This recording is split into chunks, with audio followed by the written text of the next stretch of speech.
Hello friends, तो आप लोग कैसे हैं। तो आज मैं एक ऐसी कहानी लेके आया हूँ जो एक माँ की प्रेरक कहानी है।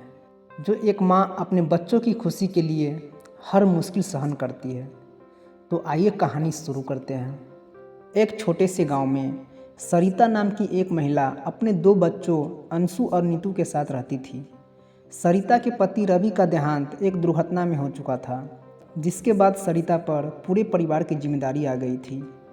उनका घर बेहद साधारण था और जीवन यापन के लिए सरिता गांव के खेतों में मेहनत मजदूरी करती थी। सरिता का एक ही सपना था, अपने बच्चों को अच्छी शिक्षा देकर बड़ा इंसान बनाना। मगर सीमित आय के कारण यह सपना आसान नहीं था। कई बार तो उन्हें खुद भूखा सोना पड़ता ताकि बच्चों के लिए भोजन बच सके। बच्चों की किताबों, कपड़ों और स्कूल की फीस के लिए सरिता ने न जाने कितनी रातें बिना चूल्हा जलाए गुजारी थी। एक दिन गांव में भयंकर बारिश हुई, खेतों में काम रुक गया और सरिता के सामने आर्थिक संकट खड़ा हो गया। बच्चों की स्कूल फीस जमा करनी थी, लेकिन उनके पास एक भी पैसा नहीं था। सरिता ने हार नहीं मानी। उसने गांव के साहूकार से उधार लेने का फैसला किया। भले ही उसे पता था कि साहूकार खुदखोरी के लिए कुख्यात है।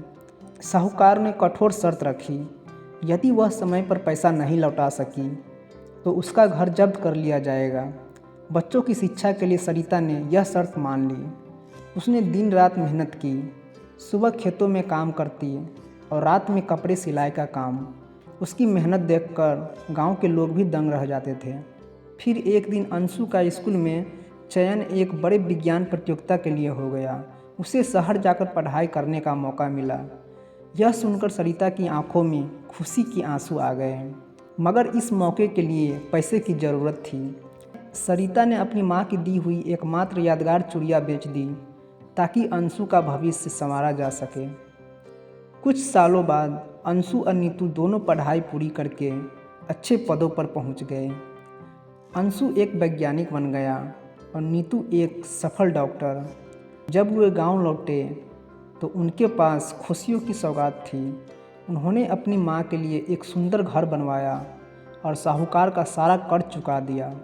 सरिता ने अपने बच्चों के सिर पर हाथ रखते हुए कहा, मैंने जो कुछ किया वो केवल तुम्हारी खुशी के लिए था। माँ का जीवन बच्चों की खुशी में ही बसता है। तो दोस्तों, इस छोटी सी कहानी से यह सीख मिलती है कि यह कहानी केवल सरिता की बलिदान की नहीं थी, बल्कि एक माँ के अटूट प्रेम और साहस की थी, जो हर मुश्किल सहन करके भी अपने बच्चों का भविष्य संवारने का हौसला रखती है।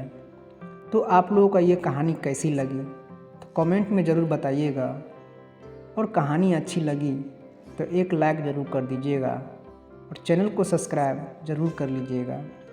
तो फिर मिलते हैं एक नेक्स्ट स्टोरी के साथ। तब तक के लिए आप सभी को हमारा स्टोरी सुनने के लिए आप सभी को बहुत बहुत धन्यवाद।